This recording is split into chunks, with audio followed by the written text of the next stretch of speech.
ஓம் சாய்ராம். சாய் அன்பர்கள் அனைவருக்கும் என் பணிவான நமஸ்காரங்கள்.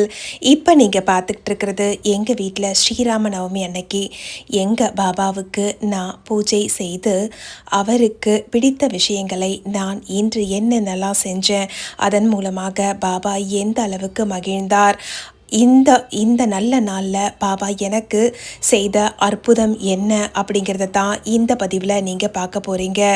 பாபாவை போன்ற சத்குருவை நாம் குருவாக பெற்றிருக்கிறோம் அப்படிங்கிறதே மிகப்பெரிய பாக்கியம்.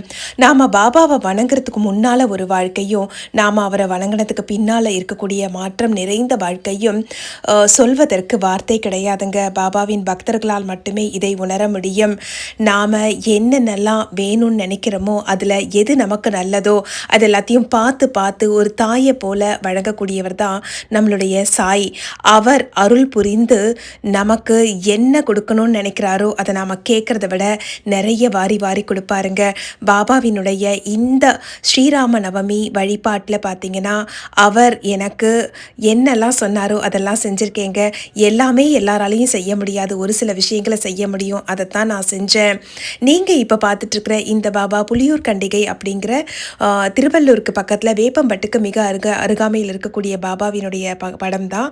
போன வருஷம் இந்த பாபாவோட ஆலயத்தில் ஸ்ரீராம நவமி ராமர் சீதை கல்யாணம் நடந்தது. அந்த வைபவத்தில் கலந்துக்கிட்டேன். ஆனால் இந்த முறை போக முடியல. ஆனால் அந்த பாபாவே என் வீட்டில் பூஜை ரூமில் அமர்ந்திருந்து எனக்கு அருள் பாலிக்கிறார்.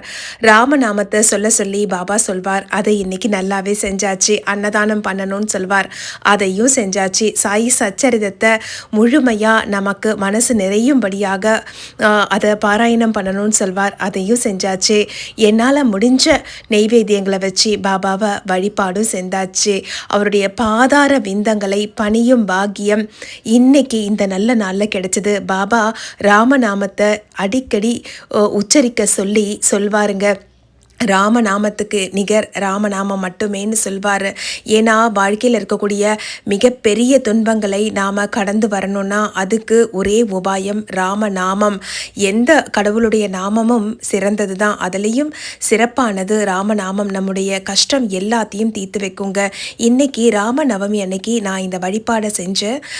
இந்த ராமர் பார்த்திங்கன்னா பத்ராச்சலத்திலேருந்து வாங்கின ராமர், ஸ்பெஷலாக இருப்பார். சீதையை தாயார மடியில் அமர்த்திய கோலத்தில் ராமர் லக்ஷ்மண சிலை தான் இது. நாங்கள் பத்ராச்சலம் போயிருந்தப்போ வாங்கினது. நீங்கள் கவனித்து பார்த்தா தெரியும், அவருக்கு கீழே மல்லிப்பூ விழுந்திருக்கும். நான் அவருக்கு மேலே மல்லிப்பூ சரம் சாத்தியிருந்தேன்.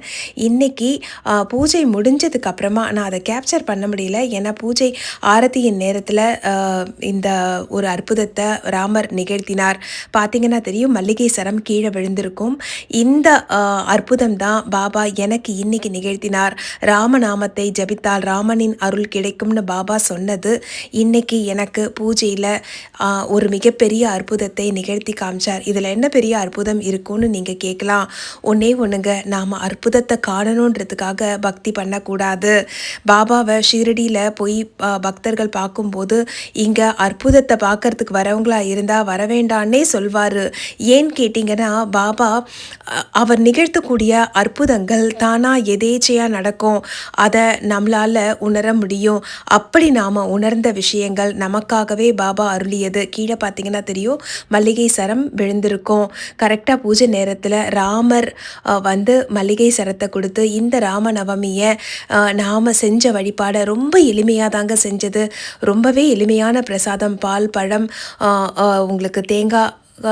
எப்போவுமே பாபாவினுடைய வழிபாட்டில் தேங்காய் உடைச்சி வழிபாடு பண்ணுறது ரொம்ப விசேஷம். வெற்றிலைப்பாக்கு, பழம், தேங்காய், ஒரு பாயசம், நீர்மோர், பானகம், இதுதாங்க. ஆனால் பாபாவும் சரி ராமரும் சரி அதை ஏற்றுக்கிட்டு இன்றைக்கி அருள் புரிந்தார்கள். இதே மாதிரி நீங்கள் ராமநவமி ஆகட்டும், சாதாரணமாக வியாழக்கிழமையில் கூட பாபாவுக்கு ஒரே மலர் வைத்து நீங்கள் பூஜித்தாலும் பாபா அதை ஏற்றுக்கொண்டு உங்களை ஆசீர்வதிப்பார். இந்த பதிவின் மூலம் பாபாவினுடைய இந்த அற்புதத்தை உங்ககிட்ட பகிர்ந்து கொண்டதில் மிகவும் மகிழ்ச்சி. அற்புதங்களை காணணுங்கிறது நமக்கு நோக்கம் கிடையாதுங்க. ஆனால் பாபாவே அற்புதம் செய்தார்னா ரொம்பவே சந்தோஷமாக இருக்கும். இதில் இன்னொரு குறிப்பிட்டு சொல்லணும்னா, நான் வாரம் வாரம் ஒரு அத்தியாயம் பாபாவுக்கு பாராயணம் பண்ணுறது உண்டு. அது கரெக்டாக பார்த்திங்கன்னா நேத்திக்கு முடிஞ்சது வியாழக்கிழமை. பாபாவுக்கு நிறைவாக பாபாவினுடைய சச்சரிதம் 51வது அத்தியாயம் அது முடிக்கும்போது அதோடு சேர்த்து ஆரத்தி வழிபாடும் செய்து பாபாவுக்கு நம்மால் முடிஞ்ச நெய்வேத்தியம் செய்து ஒரு அன்னதானம் செய்த விசேஷம் அதை நேத்திக்கு செஞ்சு முடித்தேன். அதோடைய தொடக்கமாக நேத்திக்கு 51வது அத்தியாயம் முடித்தேன். இன்றைக்கி வெள்ளிக்கிழமை ஸ்ரீராம நவமி அன்னைக்கு பாபாவினுடைய அருள் ஆசீர்வாதத்தோடு ராமரின் பரிபூர்ண கருணையோடு இன்றைக்கி சாய் சச்சரிதத்தை தினமும் ஒரு பாராயணம் அப்படின்னு சொல்லி நான் வந்துட்டு பாராயணம் பண்ணுறதுக்கு தொடங்கி இருக்கேன். ராமரின் அருளோடும் பாபாவின் அருளோடும் கரெக்டாக நேத்திக்கு எனக்கு அந்த பாராயணம் முடிஞ்சது. ராமநவமி அன்னைக்கு இன்னைக்கு எனக்கு அத்தியாயத்தை தினமும் ஒரு அத்தியாயம்னு படிக்கக்கூடிய அந்த வாய்ப்பை பாபா இன்னைக்கு எனக்கு அருள் இருக்கிறார். இதை உங்ககிட்ட எல்லாம் சொல்லிக்கிறதுல எனக்கு ரொம்பவே சந்தோஷம். நீங்களும் முடிஞ்ச அளவுக்கு பாபாவினுடைய சாய் சச்சரிதத்தை பாராயணம் செய்து பலன் பெறவும். இந்த பதிவு உங்கள் எல்லாருக்கும் பிடிச்சிருக்கும்னு நினைக்கிறேங்க.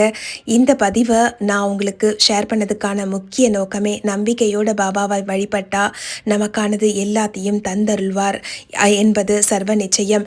பாபாவின் பாதம் பணிந்து அவரை எப்போதும் நம் மனதில் நிறுத்தி சாயி நாமமும் கடவுளின் நாமத்தையும் உச்சரித்து வாழ்க்கையில் வரக்கூடிய சங்கடங்களை எல்லாம் கடந்து சகல சௌபாகியங்களையும் பெற்று வாழ்வாங்கு வாழ்வோம். பாபாவின் அருள் ஆசீர்வாதத்தோடு இந்த பதிவு இதோடு நிறைவு செஞ்சுக்கிறேங்க. மற்றும் ஒரு அற்புதமான பதிவோடு உங்கள் அனைவரையும் மீண்டும் சந்திக்கிறேன். இந்த பதிவு பிடிச்சிருந்ததுன்னா உங்களுடைய நண்பர்களுக்கும் உறவினர்களுக்கும் ஷேர் பண்ணுங்க. பாபாவினுடைய அருளும் ஆசீர்வாதமும் அனைவருக்கும் கிடைக்கட்டும். அதோடு நம்ம சேனல் சாய் சாத்விக் லைஃப் ஸ்டைலையும் சப்ஸ்கிரைப் பண்ணிக்கோங்க. மற்றும் ஒரு அற்புதமான பதிவோடு உங்கள் அனைவரையும் மீண்டும் சந்திக்கிறேன். நன்றி, வணக்கம். ஸ்ரீ ராம ஜெயம். ஸ்ரீராம ஜெய ராம ஜெய ஜெய ராம. ஓம் ஸ்ரீ சாய்ராம்.